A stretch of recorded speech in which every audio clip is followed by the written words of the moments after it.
There's a well-known saying that if you don't like the weather on Skye, just wait 5 minutes.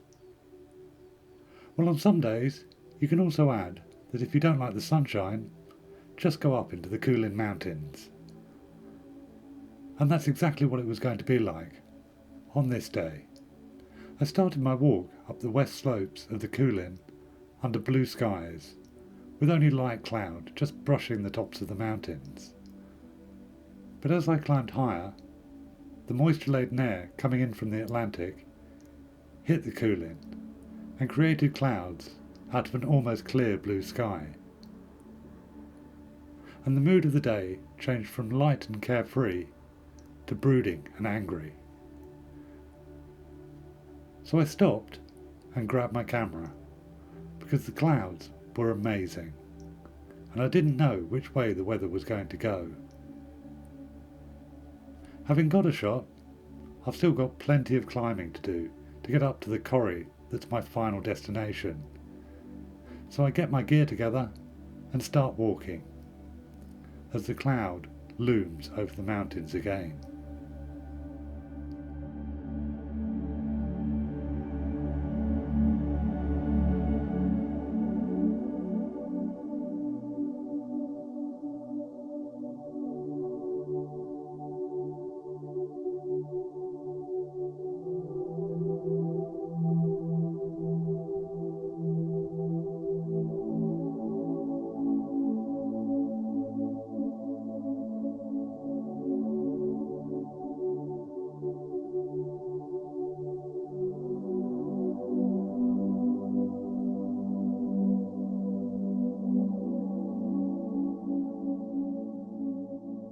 Higher up, there are some slightly dodgy scree slopes, and one bit of scrambling up a steep section. So reaching the corrie is both a relief and a joy, as the climb up has been a bit of a slog.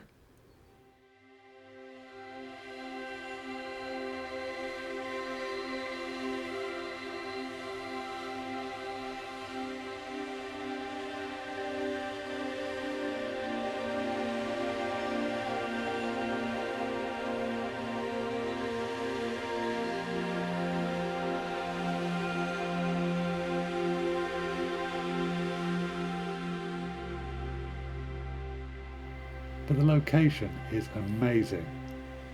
There's a small lochen, which is still partially frozen, and the crags of the ridge loom over the corrie.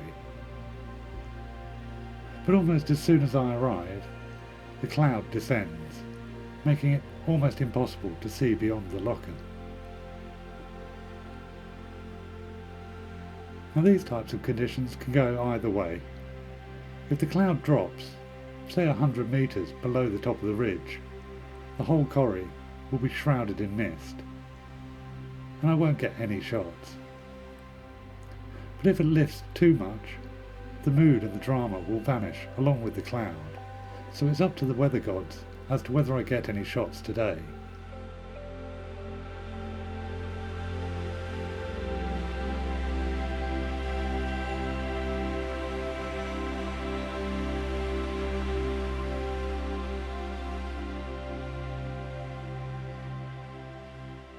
But out to the west, the sky is still clear, so I'm hopeful that the mist and the cloud will lift just enough, so I start looking around for possible viewpoints to make the most of the conditions.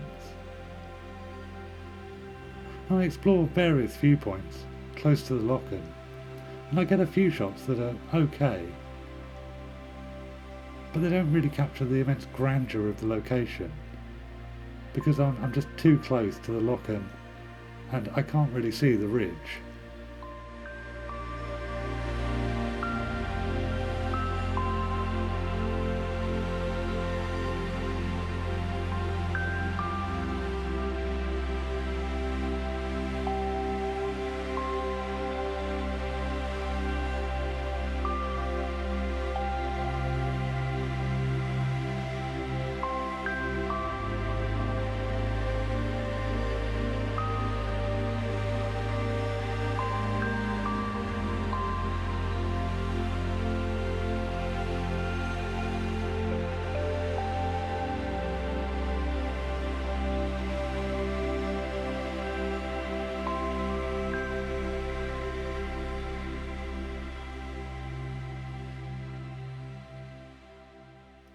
So I decide that I want to move further away from the edge of the lochen.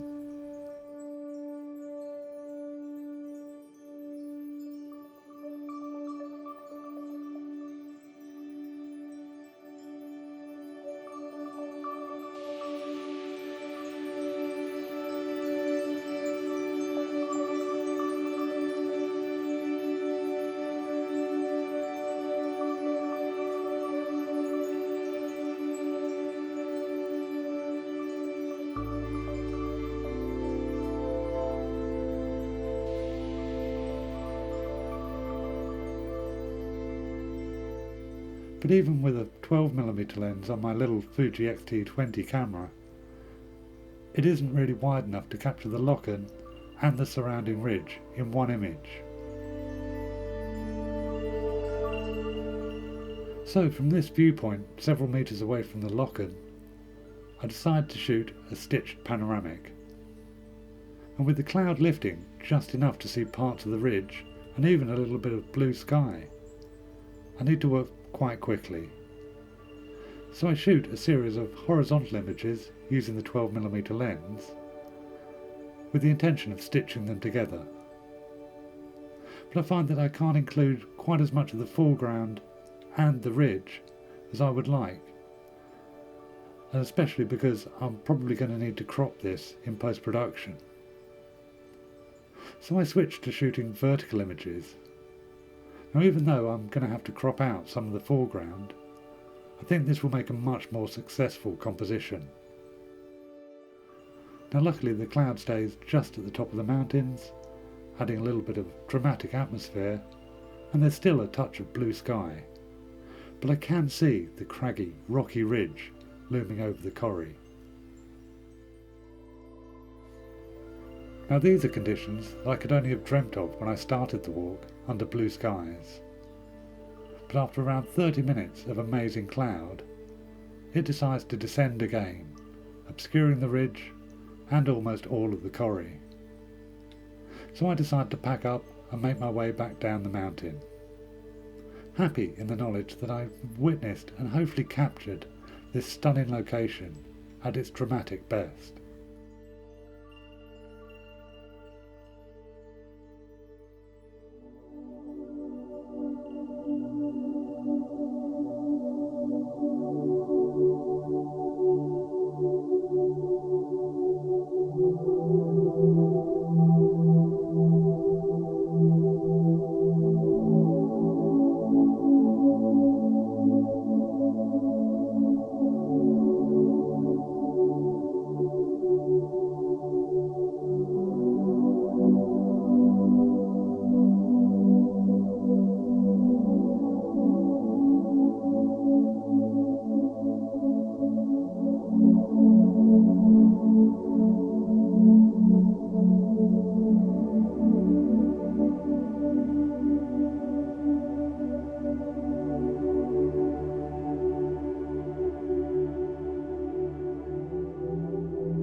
Here we are back at sea level.